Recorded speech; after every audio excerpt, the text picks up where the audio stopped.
Hi, Peter. Hey Bill, how you doing? Good to see you. Happy Easter. Amen. It's been a great day today. Yeah, we're talking today on Easter, and I'll try to get up tonight or tomorrow. That's the latest. So, Yeah. yeah, how you been? Well, I've been doing okay. I did pretty well my first 9 out of 11 years. Last couple of years, I've been playing with parathyroid issues, which comes along with age and time with dialysis. But got through that pretty bravely. Had a good surgeon. Took 3 out of 4 out, and been working on things since then. I had it done, I think, 12 years in. So, would have been Yep. 2002 when Yep. I had, 3 out of 4 taken out. And he actually made it, I couldn't yell. Like, it sort of hurt the vocal cord. So, I couldn't yell for about a year, I think, after that. And Oh my. my dogs really liked it because I was like, Oh. I couldn't yell You at couldn't them be a, anymore. you couldn't be a mean dad to him No, anymore. that's right. Yeah. Well, my grandkids didn't get so lucky with that one, as All far as right. that goes. But yeah, my gag reflex has been really sensitive ever since I had that surgery How long done. ago So, was that? September 29th, 2016. So a year and Okay. a half. It's been a little while. Huh. And you're still feeling effects. Okay. Well, hopefully Yep. that'll fix Yep, itself at yep, some point. yep. So yeah, it's a tough disease to deal with, S- dealing with ESRD. So, Yeah. but you play the game and do the best you can with it. So you're still dialyzing? I'm still dialyzing. I'm still more scared of kidney transplant and immunosuppressives than I am of dialysis. Still, I mean that could change at any time if things went bad with dialysis. But for the time being, I'm more scared of the immunosuppressives and the other things, given the fact I've had 2 prior cancers. So Yeah. I hear you. I'm in the yeah, same boat. well, you've been there one time yourself. That's enough. That's enough. Yeah, that's been almost 10 years for you too, isn't it? Your Getting your renal close. cell, 2009, I think? Or was it 2000? something like that. Yeah, time flies. Yeah, I Something got. like that. I was evaluated earlier last year. I like the idea of keeping my options open. I even took kind of a hard look at peritoneal dialysis, just Oh my goodness. just to know, like, and of course I have the option to try these things, and so I was accepted by the transplant program, but I just didn't really feel comfortable with it. I didn't feel comfortable with the attitude of the transplant. It's really their way or the highway. And every time I talk to someone, there's just a little bit of misinformation. And I was like, oh, I don't want to have to climb that hill again with, just, it just was kind of off-putting, the attitude. And then the idea that it might be that I would get, you can be hospitalized, or you can spend the next year in the hospital. So, Yeah. It's a tough year after the or it could work great. I don't go know. on. It's the recurring FSGS kind of throws a wrench in it, and then the immunosuppression. If they could do it without immunosuppression, that'd be a real game changer. So That would be an exact game changer. yeah. Absolutely. But I don't have an identical twin that I can go ask for a kidney at this Well, point. So maybe they'll figure something out and yeah, let us do it and, without and, our and, twins. yeah, they haven't got any cloning of us yet either. That'd No. be a scary thing to do, to clone another one of you and me. So uh, that They could that probably could do be a it. real game changer too. Yeah, I wrote my I'm I thought I had published a comment from Dory, and then I looked at the blog and it wasn't up, and I realized I didn't Uh-huh. hit publish. But she commented on the idea that we have this group of people who are on home or on in center regular dialysis without any real prospects of doing anything else. And she pointed out that if you talk to people beforehand, or you educate people, or if you approach people a certain way, they'll choose differently. But oh my pure flow's beeping. Hold Uh-oh. on a second. It was a concern. My tenant is really happy. Oh my goodness, my goodness. Yeah. Well, But so, you know, oh, go ahead. that really goes all the way back to the lack of informed consent that we've been talking about for over a decade in No, dialysis issues, no, I don't and doubt that's unfortunately the. hasn't really changed.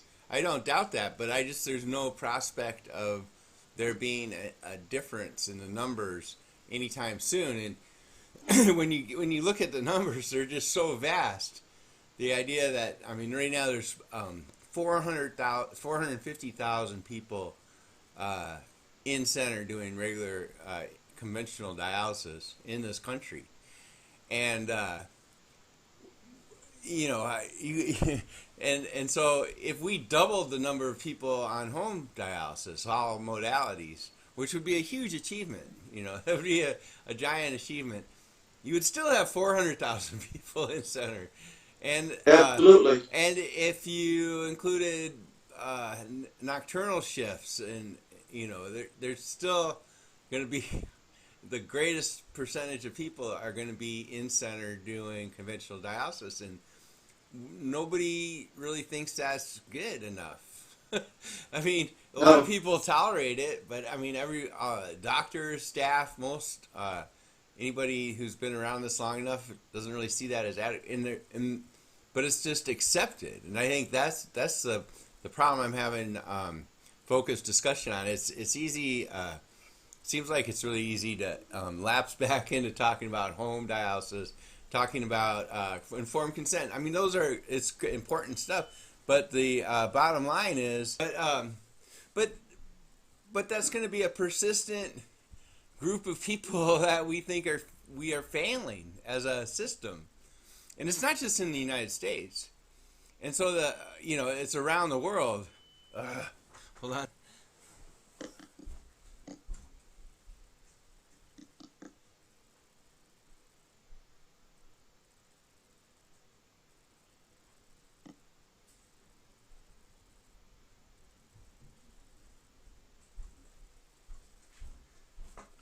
So the question is like, where's the energy? What's supposed to be the solution to that? Well, right now I'm in center, Oh, are believe it you? or not. Yep, yep. I've had multiple machine breakdowns and fixings, and then they bring me back a machine, and it'd be broken the same day they bring me back. I've had some real issues since about the middle or end of December, And2017. you switched to the Baby K when Next Stage was having their issue with aluminum. Is that right? Well, it was a couple things. It was the aluminum, and it was also the sodium. As my renal function has slowly declined, I still urinate. So I'm not one of those. I'm still one of those people you call urinators. With an And asterisk. You have an asterisk next to you.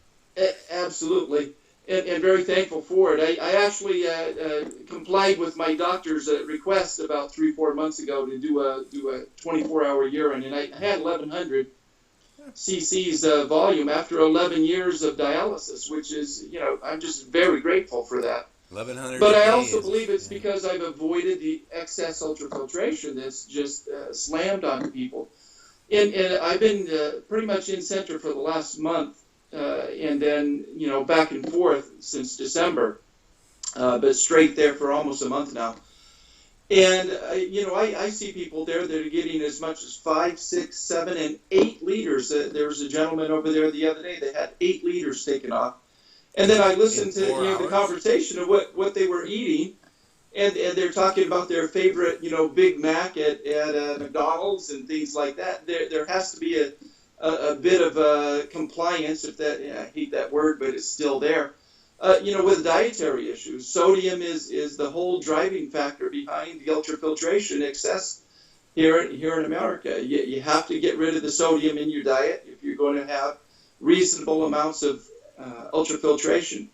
I'm still fortunate that I can do with 500 to 750 is just a standard ultrafiltration that I do in That's 4 to 5 hours. per treatment. Pardon? Yeah. Per treatment. Per treatment.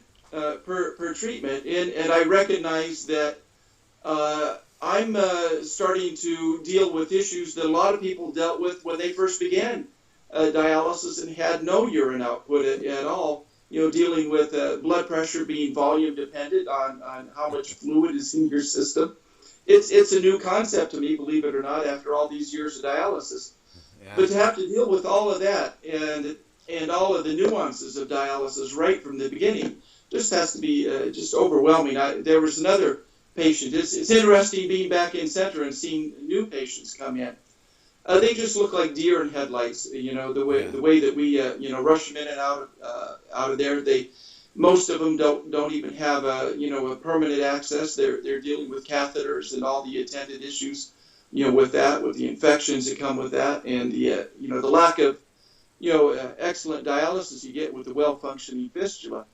But at the same point in time, the unit I'm in is very different than a lot of them, where the nurse actually lets me add on time to my dialysis as long as I'm not going to be going over the clinic limit. Uh-huh. So as long as I'm able to get in and get hooked up in a fairly fashionable time, I was able to get 4 hours and 40 minutes yesterday. It's not as much as I would like, but it's a lot better than just getting the standard 4. And then there's all these people that you see that are still doing 3 hours at a time, and the lack of information on the extent of benefit from extended times and slow ultrafiltration But I still guess hasn't reached my the masses yet. so there's one line of thinking would be people need information. They're making decisions on incomplete information, or they're not consenting to this treatment. I got to tell you, I'm thinking that a lot of it is people are doing what they can bring themselves to do, and I'm not sure. I feel like we're leaving the we're giving them an impossible task, which is to do well on 4 hours of dialysis a week or 3 hours of dialysis of treatment. I mean, 3 times a week, whatever that is. It's really extremely difficult to do. You would have to be very, very diligent about diet and exercise, or you would have to have significant urine output, like you say. That is huge. It makes it much easier, right? I mean, that's Absolutely. two less liters of time you're taking off, and that accumulates Absolutely. over. So like you took off, you left a half liter on, then pretty soon each treatment, if you leave even 100 milliliters on, we're doing this so often that that Absolutely. 100 milliliters is gonna bite you within a couple weeks. So I just feel like we're too sad. So the fact that you and I can function on dialysis, do well on dialysis, use dialysis to replace our kidney function, the fact that lots of people can, and they are, doesn't make it okay that that we're leaving hundreds of thousands of people to do what we know is not going to work. It's not enough, and it just seems like we have to offer them. We shouldn't pretend that it's enough, and we shouldn't pretend that it's up to them, that they have the choice to do better or what. And it's just, I think we just have to say, that's it's not our call. They can't do it. Maybe we can imagine a different person who could do it, and certainly the people are, but they're not. So they're not. So it's just not an option. We need to. I feel like it's like we have to move on. We need something to that isn't dialysis. Something that gives people an option. That just makes this easier. That we should have research to make and I wrote this first, and it's hard to explain, but this idea that I think we should be trying to make 3 hours of dialysis work. If that's all people can do is live on Big Macs and 3 hours of dialysis 3 times a week, well, that we have to meet people where they are. We can't keep demanding that they come to us and agree to really these radical diet changes and like all the things you see when people just walk in deer in the headlights. And I really feel like like sometimes I feel like you and I are being held up as shields that allow this case to keep going on because they can point to us and say, well, they're doing fine. You know, look at Peckham. He's rafting the Colorado River. Why are you complaining about feeling like shit? You know, you, the person in the center. You know, and it's just I think, you know, people are different, and clearly it's not working. It's not working for the majority of people who have renal failure are not being treated in a way that works for them.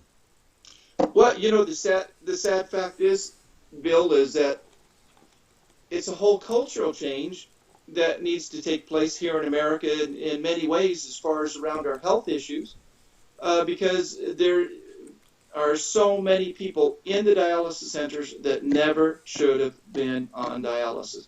They didn't have underlying immunocomplex diseases or other autoimmune diseases like you and I. I had IgA nephropathy. You were victim of FSGS. Those weren't any choices that we made in our lives. They just happened, and we had to deal with that. Fortunately, that left us without the other comorbidities that you get with hypertensive disease and with diabetes and obesity. But it's an epidemic of people on dialysis from hypertension, obesity, and diabetes.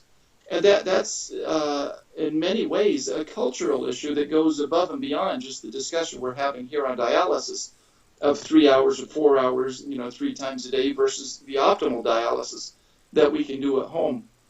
And they carry those habits, unfortunately, over, eating the Big Macs and excessive of the salt, all the way through dialysis. So it's a whole cultural change that starts way before they even develop kidney disease.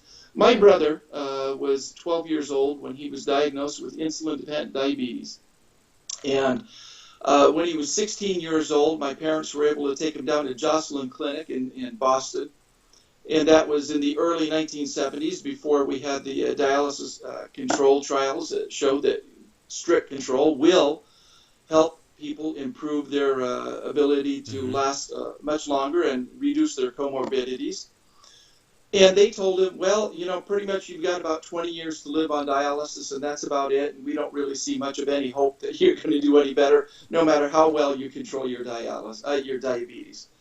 And he got very jaded about that, as I think we see a lot of the people entering dialysis today, that they just have no expectations hope. And they low meet expectations and no hope. But after living with that, and then realizing after we had better studies in the early 1990s showing that well shucks, that was just plain and simply wrong. We can significantly impact diabetes. Well, he's now past 50 years of living with insulin-dependent diabetes. And we have examples of that where we have Nancy Spaeth, who has lived over 50 years with renal replacement options, including every modality of dialysis. Sure. and for kidney transplants. So it's in part it's the will of being able to say, hey, I like living and I like life, and there's things I can contribute. And there's people that may actually need me to have a viable, healthy life. Right now, what my joy of life is right now is taking care of the grandkids. It's the best job I've ever had. Much better than being a doctor. How old are your grandkids? Well, I've got a 5-year-old and an 8-year-old granddaughters right now. So okay. They are seeing things in this world, the chaos of this world that in many ways you and I didn't have to deal with and grow up with. So there's a need. I'm so glad there weren't smartphones or all that when I was growing up. YouTube. Yeah, well, there's a blessing and a curse with them. There's no doubt about that. But the bottom line is you do have to have hope in this life, and if you're just presented with going to a dialysis where every time you go in there you are placed into hypovolemic shock, which is essentially what they do. If you take off 8 liters of fluid from somebody, they're not going to be able to replace that fluid into their intravascular space fast enough to avoid the absolute hypotension that you get and feeling nauseous. The data says you should keep your fluid removal at 10 milliliters per kilogram per hour. And they'll fudge Correct. that up and say 13 now. And some units are allowing only 13, but when you speak to doctors that are practicing, Which Safari? the they, for them to try to get people to dialyze 15 minutes longer, that's the they're up against the wall of trying to. There's nothing really they can do to control that number, short of increasing time or frequency, right? And if people aren't willing to do that and or control their sodium, which then would allow them to control their fluids, then no one's ever going to hit that speed limit. It's and so if you Very say difficult. these things, if you say, look, we need to do this and we have to do that, and then people are like, oh, we can't do that, then our solution is just to keep doing it the wrong way. This is what is killing me. It's like, and so it's like, it's true. You and I, can learn, and certainly we all hear that when you start dialysis. If you go online or you look, it's like, what is it? Your average lifespan is 5 years usually, or something like that, or it's 20. Oh, it's actually less 20% than a year, 36 to 38 months. 36 to about 38 3 months. years. So you can hear that. If I heard that, if I really internalized that and believed it when I was starting dialysis 28 years ago, I mean, it's, I think I did in a lot of ways, but eventually you just put it aside. It's, but it is, it's, and that's living out here. That's living in an area where they have lots of examples, like you say, of people who have done well for a long time. So, when you're in an area that example isn't around, I know it's going to be hard, but the fact that, we're just, we can't, how can we continue doing what we're doing? It just seems cruel. We're, there's a comment on the blog too from Brian, and he was talking about just the pain people feel waiting for rides and the whole transportation issue. When you layer that on top, for a lot of people who are in center, you probably see that now being in center, people having to wait for rides. So their 4-hour treatment turns into a 6-8 hour day. Easily. And The wheelchair they could brigade. be in, what was that? The wheelchair brigade. Yeah, and then That's what most in some dialysis cases units they're are. in a cognitive state where it's not 100% clear they're fully can consent to what's going on. And Well, if you look back, it's been 10 years since you opened up the doors to me in so many ways. When I sent you a question, asking you about double buttonholes. that's right. And you didn't answer that two question. sets of buttonholes. Yeah, two sets of buttonholes. You never answered my question in the email. You just said, "Would you like to write for me?" And then you wrote it. And then you wrote a blog about that. But no, it's been 10 years. 2008. When I first got in touch with you, and since then, at that time there was one issue that they've actually improved upon, and that's the food insecurity. Now they're giving away Nepro, to the patients in center. And the only thing I do is I have a little pet peeve with Nepro. I want to know why they have 250 milligrams of sodium in one little 8-ounce, vial of Nepro. That's a How whole many lot of calories sodium. are in that? 425. So my rule of thumb is, as long as the milligrams of sodium are less than the calories, you're fine. Ah! Right? There you go. Because you're gonna eat 2,000, 3,000 calories, and as long as everything you eat is less than that, going in, Yeah. at the end of the day, you're less. So that's Yeah, how I go I'm by pretty it. sensitive to sodium now, so I probably keep it less than 1,000 a day on all my sodium. Well, I mean, that's the recommendation. Though is basically your caloric intake is about 2,000. I mean, Yep. But I think that recommendation is just, again, caving to reality. They could say, look, we really think it should be 1,500, but Yep. since people will fail trying to get to 3,000. It's they Absolutely. simplify, or I don't know if that's not the right word, but they lower the bar, and it loses meaning. Yeah, that's about the only real improvement. After being there over a significant amount of time since December, that's about the only real improvement I see with in-center dialysis. Is they've dealt with the food insecurity issue and the malnutrition issue. Oh, my RO is turning on me. I don't know if you hear that, No, but mine's not beeping, so I guess I fixed it. yeah, yeah. Well, no, it flushes periodically Yeah. during the day. But the only other thing that I can see as institutional improvement is the position paper that the Renal Physicians Association took in January, where they were essentially coming out with a politically correct version of Carl Kellstrand's lectures.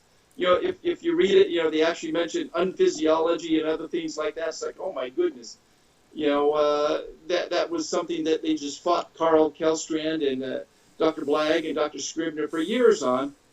Was these issues, telling us over and over again, after studies like the HEMO study, saying there is no improvement of mortality with increased dialysis. And the FHN fiasco, especially with the nocturnal and things like that.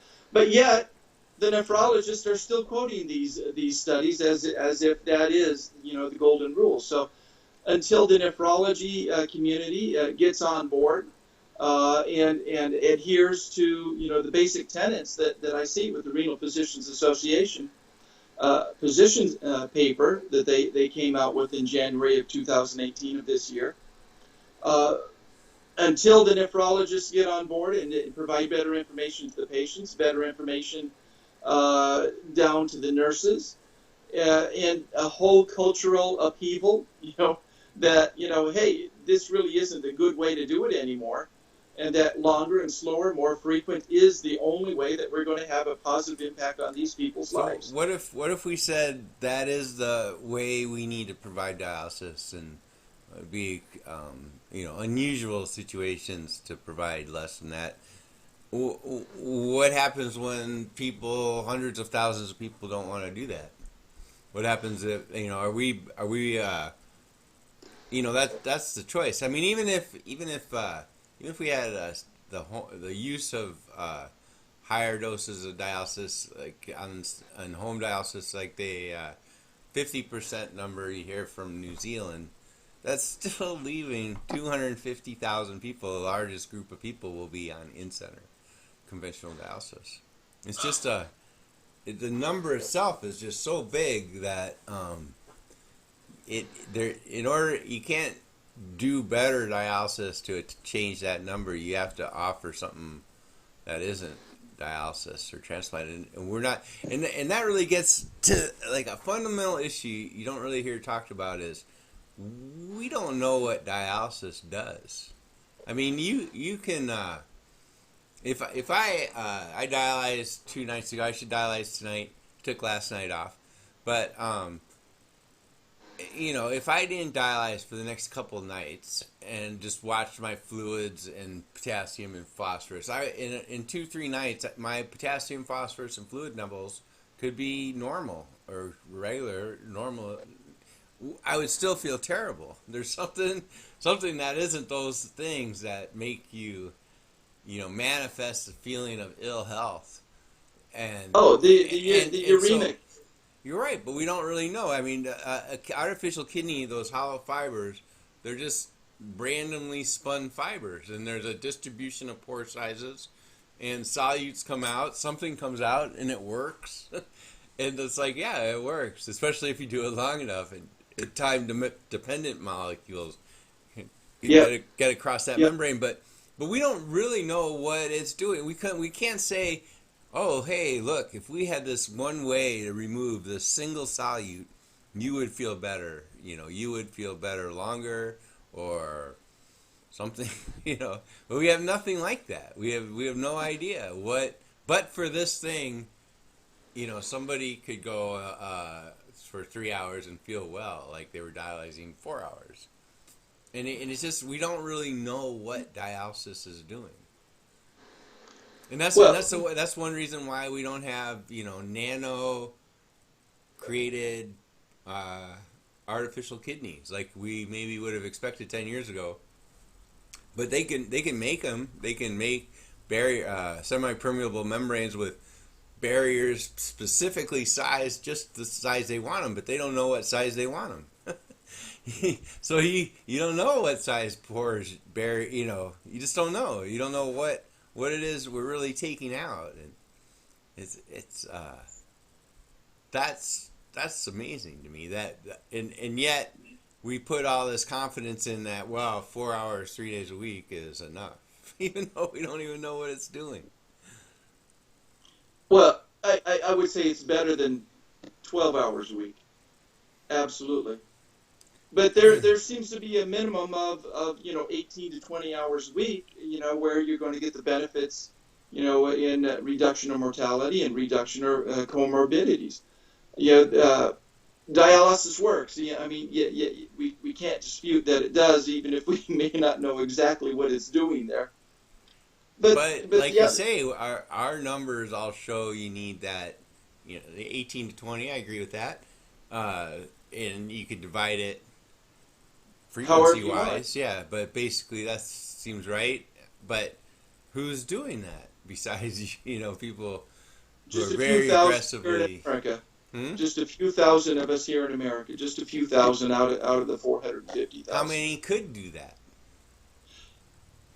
You know, when I was at Kaiser, which is a standalone unit, it's not associated with any of the LDOs. It's a Kaiser unit that they operate, there.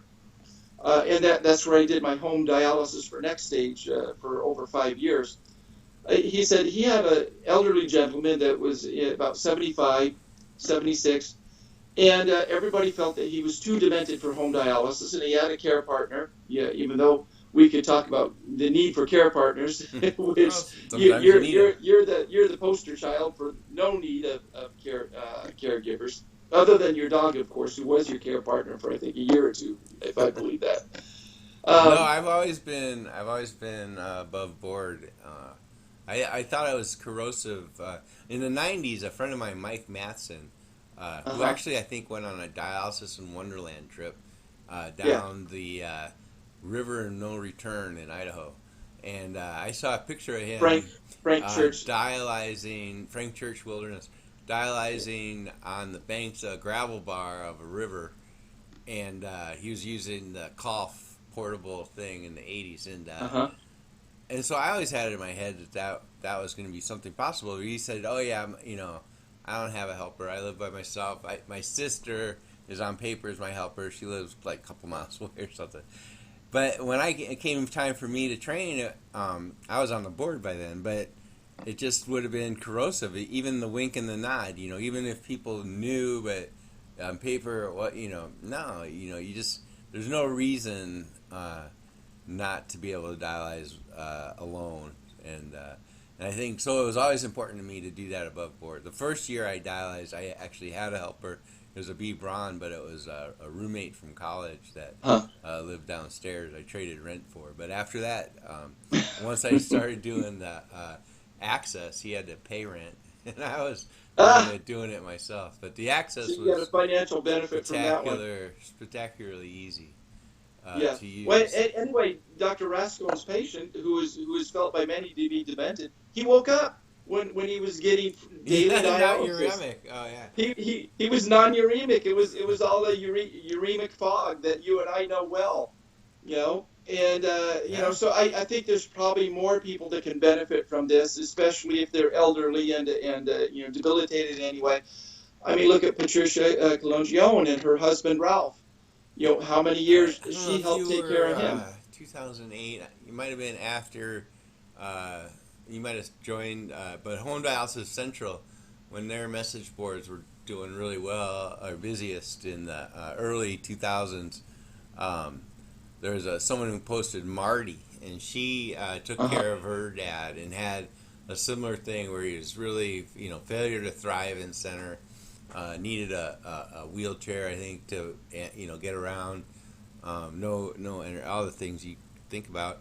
And then they started dialyzing him at home, and he was back. He could watch the Yeah. kids. He could, he was an old guy, but he was able to do things an old person can do. Like be around. So, but it is the same idea that a lot of these symptoms are easy to, but and it's not that I don't think dialysis can work for a great many more people. It's that the the structure we have, the system we have, couldn't do that. Couldn't give, can't is not. It's not possible to give people more dialysis in the numbers that we're talking about. We couldn't get 100,000 people another hour of dialysis today. Like you're gonna just say, okay, it would just the units aren't geared for it. The staff isn't there. You just the logistics barriers. That it's one thing to entrench payment, but really it's the provision itself. The physical provision of dialysis is now constrained to this, and I think it's just I don't see how you can get around that with Well, it's only advocacy. constrained because that's the way the government has configured it in conjunction with the LDOs as a business practice and not as a physiologic treatment.